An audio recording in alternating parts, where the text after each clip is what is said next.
Most of us are each born with two kidneys, and they're so crucial to our overall health that we'd be in serious trouble if they ever stopped functioning properly. The main job of the kidneys is to filter waste and excess fluid from our body. They also handle a number of other important tasks, including balancing electrolytes, helping prevent anemia, and supporting bone health. In a word, they're pretty essential. But just like any other organ in our body, there are certain things that can damage our kidneys and interfere with their function. While we often hear about the many benefits of eating vegetables, did you know that some can be less than ideal for kidney health? Well, it's not a glitch or clickbait, you heard that 100% right. In this video, we will uncover the top 7 vegetables that those with kidney issues might want to avoid or limit in their diet for better kidney health. So stay tuned till the end to find out why these everyday veggies might not be as good or great as you think for your hardworking kidneys and why you should avoid them. Number 7, beetroots. Beetroots are one of those vegetables that seem to do it all. They're nutrient-dense, striking in color, and often praised for supporting heart health, circulation, and even athletic endurance. Thanks to compounds like betalains, beets offer antioxidant and anti-inflammatory properties and help the liver clear out toxins. They even assist with lowering blood pressure. But if you've got kidney issues or a history of stones, this root vegetable quickly turns from superfood to a serious red flag. The problem lies in their oxalate content. Oxalates are naturally occurring compounds in many plant-based foods, and while harmless for most people, they can become a trigger for kidney stone formation in sensitive individuals. Beets are especially high in oxalates, and for those prone to calcium oxalate stones, the most common type, this can spell trouble. When oxalates bind with calcium in the kidneys, they crystallize, forming stones that are not just painful, but can seriously impair kidney function. While no doctor is going to tell you to eliminate all oxalate-rich foods, limiting your intake to around 75 to 100 grams per day is considered a safe threshold. Beets also contain a good amount of potassium. Normally, this mineral helps regulate muscle and nerve function, but if your kidneys are impaired, they can't excrete potassium efficiently. That buildup can lead to dangerous consequences like muscle weakness, irregular heartbeat, or worse. People with chronic kidney disease are usually advised to limit potassium, making beets a risky choice in their regular diet. That said, there are ways to make them a little less threatening. Cooking methods like soaking or boiling can help reduce their oxalate load. Pairing them with calcium-rich foods like cheese, yogurt, or cottage cheese can also help as the calcium binds with oxalate in the gut, preventing it from reaching your kidneys in the first place. Interestingly, beet juice might even offer some protective benefit in specific medical situations. During procedures like coronary angiography, contrast dyes can stress the kidneys. Some early research suggests that nitrate-rich beet compounds might reduce that damage by supporting blood flow and nitric oxide levels. That's a very specific use case, though, not a green light to start downing beet juice daily. At the end of the day, beets can be wonderfully nutritious, but only for the right person. If you're not prone to stones and your kidney function is solid, you can probably enjoy them in moderation. But if you've got a history of kidney issues, or you're actively managing a renal condition, it's smart to keep your beet consumption low.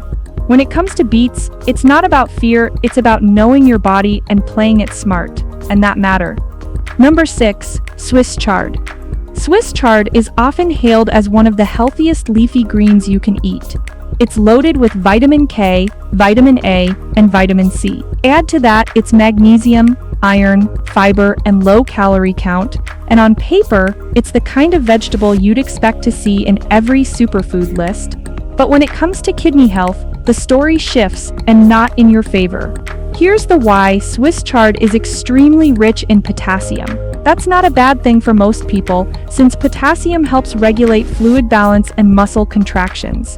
But if your kidneys are compromised, they can't remove excess potassium efficiently. As levels rise in the bloodstream, it can throw off your body's rhythm literally. Too much potassium can lead to heart palpitations, fatigue, and muscle weakness. That's why people with chronic kidney disease or those on a renal diet are almost always told to keep a close eye on their potassium intake. But potassium isn't the only concern.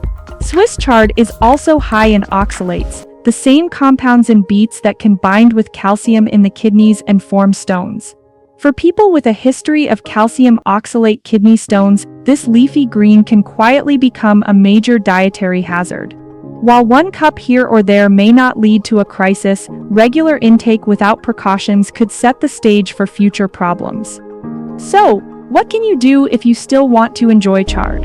First, cook it. Boiling helps draw out some of the potassium and oxalates, making it a safer option than eating it raw. Second, combine it with calcium-rich foods like cheese or yogurt to bind oxalates in the digestive tract and reduce their absorption. And third, this one's essential, talk to your doctor or a dietitian. Kidney health isn't something to guess about, and a pro can help you tailor your diet to your personal needs. Also, hydration plays a big role. Drinking enough water helps dilute minerals in the urine and flushes out excess substances before they have a chance to clump into stones. That's true whether you're eating chard, spinach, or rhubarb, all of which land high on the oxalate scale. Swiss chard is a nutritional powerhouse, but if you've got kidney concerns, it shouldn't go on your plate without a second thought. It's not about banning it forever, it's about knowing how it behaves in your body, how to prepare it properly, and when to leave it off the menu. Because when kidneys are struggling, even the healthiest foods need to be approached with strategy, not just enthusiasm. Number 5. Potatoes and sweet potatoes. Potatoes and sweet potatoes show up in countless kitchens worldwide. They're budget-friendly, versatile, and often labeled as healthy carbs thanks to their fiber, vitamins, and natural sweetness. But for people managing kidney disease, these starchy staples come with some important caveats, especially when it comes to potassium. Potassium, as we've said earlier, is a mineral your body needs to regulate heart function, muscle contractions, and fluid balance. Normally, your kidneys keep potassium levels in check by filtering out the excess through urine. But when kidney function starts to decline, potassium can build up in the bloodstream to dangerous levels. One medium baked potato carries about 610 milligrams of potassium. A baked sweet potato isn't far behind at around 542 milligrams. That's a hefty load if your kidneys are already struggling to filter properly. For someone on a renal diet, those numbers can quickly tip over the edge of what's considered safe.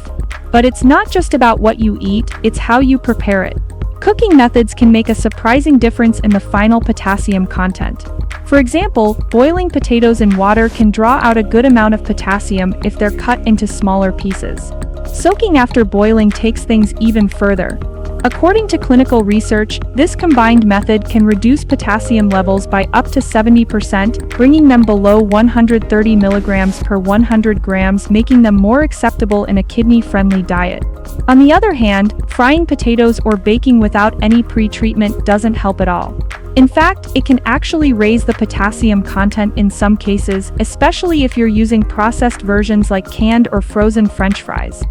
Sweet potatoes, though slightly lower in potassium than regular white potatoes, still pose a risk, particularly due to their oxalate content. Like beets and Swiss chard, sweet potatoes contain oxalates that can bind with calcium and form stones in people who are genetically prone to kidney stones.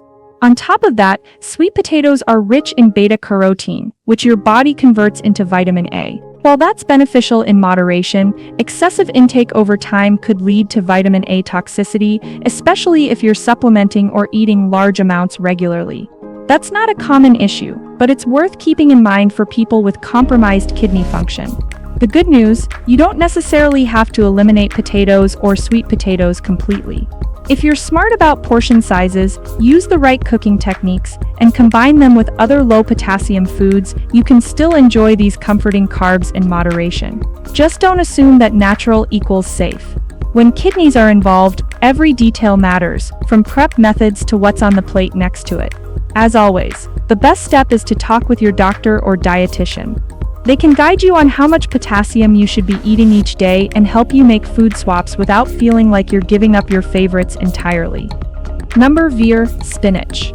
Spinach might have made Popeyes stronger, but if your kidneys are already under stress, it's not exactly your sidekick. This leafy green is often hailed as a superfood, loaded with vitamins A, C, and K, as well as iron, calcium, magnesium, folate, and antioxidant-rich carotenoids like lutein and zeaxanthine. From bone health to immune support, spinach does offer a lot. But hidden beneath all that nutritional gold is a quiet threat, especially for people with kidney problems. The issue comes down to two things: oxalates and potassium.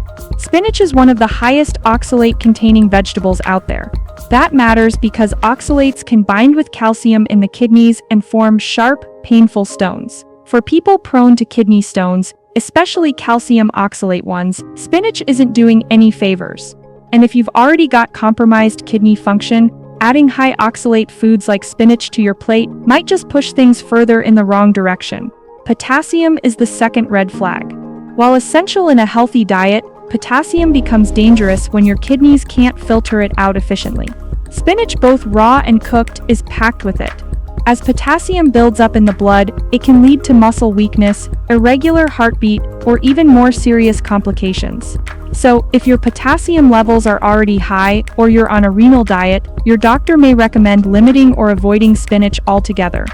There are also lesser-known concerns. Spinach can interact with medications like warfarin due to its high vitamin K content, which can interfere with blood thinning. Anyone on warfarin is advised to monitor their intake and keep their vitamin K levels steady. Then there's the issue of allergies. People allergic to beets, chard, or even latex may have cross-reactions to spinach. And while rare, infants under 4 months shouldn't consume spinach at all due to the risk of a blood disorder called methemoglobinemia caused by nitrate buildup. Despite all this, spinach isn't automatically bad. The key is understanding your condition and your limits. People with healthy kidneys can enjoy spinach regularly without worry. But if you've been diagnosed with chronic kidney disease, have had stones, or are managing potassium through diet, you need to approach spinach with caution. This isn't about fear, it's about being aware of what's going into your body. If you're unsure how much is too much, talk to your doctor. They'll help you figure out if spinach still has a place on your plate, or if it's time to swap it out for a less risky green. Number 3. Pumpkin. Pumpkin tends to get labeled as a kidney-friendly food, and in the early stages of chronic kidney disease, that's mostly true. It's rich in fiber, loaded with vitamin C, and packed with beta-carotene, all of which support immune health, reduce inflammation, and may even lower cancer and heart disease risk. On top of that, it can be helpful for digestion and even has a role in supporting prostate health.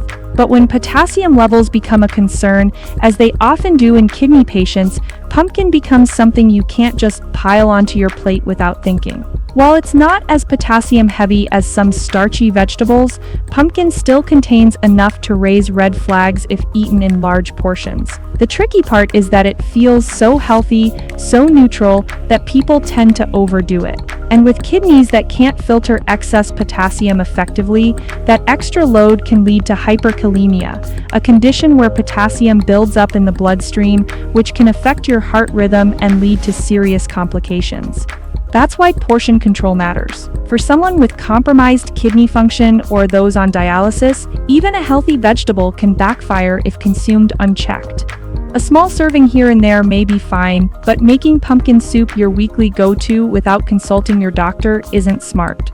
And it's not just the potassium content. Medications like certain diuretics can also mess with how your body processes potassium. So if you're taking meds that already raise potassium, loading up on pumpkin only makes things harder on your kidneys. The good news is that if you prep it the right way, you can still enjoy some of the benefits. Cutting pumpkin into smaller pieces and soaking or boiling them in water can reduce the potassium content. That's not a magic trick, but it helps. If you love pumpkin and want to keep it in your diet, talk to your kidney dietitian. They can help you find the right balance, so you're not missing out, but you're not gambling with your health either. In short, pumpkin isn't the villain, but it's not a free pass either. It's one of those foods that walks the line between safe and risky, depending on your condition, meds, and portions. And when it comes to protecting your kidneys, that kind of detail matters. Number 2, yams. Yams are often tossed into the same category as sweet potatoes, and while both are starchy, vitamin-rich tubers, yams carry their own nutritional profile and risks. They're packed with fiber and antioxidants, and they bring solid health perks like improved digestion, better blood sugar control, and even support for hormone balance. But when it comes to kidney health, the high potassium content in yams can be a serious issue for the wrong person. Here's where the red flag goes up. If you have early-stage kidney disease or have received a kidney transplant and your labs are in good shape, yams can still be part of your diet in moderation. But if you've been told your potassium levels are high or you're in advanced kidney failure, yams need to be limited or avoided altogether. The kidneys are responsible for removing excess potassium from your system, and when they can't do that efficiently, potassium builds up in your bloodstream. That's not a tiny deal. High potassium levels can cause muscle weakness, irregular heartbeats, or in severe cases, heart failure. There's also the lesser-known concern of wild yam, aka Dioscorea villosa, which some people use for herbal supplements. A study found that prolonged use of wild yam extract in rats led to kidney fibrosis and liver inflammation. While that doesn't mean eating regular culinary yams will cause kidney damage, it's a reminder that natural doesn't always mean harmless, especially in supplement form. And yes, sweet potatoes often get confused with yams, but they bring their own baggage. They're high in oxalates, which for stone formers can increase the risk of kidney stones. It's all interconnected: potassium, oxalates, kidney load. These foods don't have to be bad, but they require planning. If you want to keep yams in your diet, do it smartly. Cook them thoroughly, and don't eat large portions unless you've cleared it with your doctor or dietitian. That's especially important if you're on medications that affect potassium or if your kidney function is fluctuating. What works for someone else might not work for you, and with something as critical as kidney health, guessing isn't a good plan. Number 1. Tomatoes. Tomatoes walk a fine line in kidney health. On one hand, they're loaded with antioxidants like lycopene, rich in vitamin C, and offer a good dose of fiber, folate, and beta-carotene, all important for heart health and immunity. They're low in calories and endlessly versatile. But for people with kidney issues, tomatoes come with a catch: potassium. Whether you're slicing fresh tomatoes onto your salad or cooking them into a sauce, you're taking in potassium. For people with healthy kidneys, that's no problem. But when kidney function declines, your body can't efficiently remove potassium from the blood. This can lead to dangerous levels that affect your heart and muscles. That's why anyone on a low potassium diet, especially those on dialysis, needs to be strategic with tomato intake. The good news is that the form, portion size, and frequency all matter. A couple of tomato slices aren't the same as a full cup of tomato puree. Canned tomatoes used in a stew may be divided among several servings, reducing the per-portion potassium load. Tomato paste or juice, on the other hand, is more concentrated and can raise potassium levels quickly. For people on hemodialysis 3 times a week, a bit of fresh tomato may be fine, but a cup of cooked sauce is probably pushing it. There's also confusion about tomatoes and kidney stones. Unlike oxalate-rich foods, tomatoes aren't a known trigger for stone formation. So if that's your concern, it's not the tomato itself you need to worry about, but still, the potassium content remains a core issue. Balancing tomatoes in your diet means more than just cutting back. It's about what you eat them with, pairing them with lower potassium sides like pasta or bread rather than potatoes. It's about sticking to 1 serving a day, not adding tomato to every meal. And it's about knowing your latest blood work, because how much potassium you can safely eat depends on your individual numbers, your dialysis type, and your medications. Tomatoes don't have to be the enemy.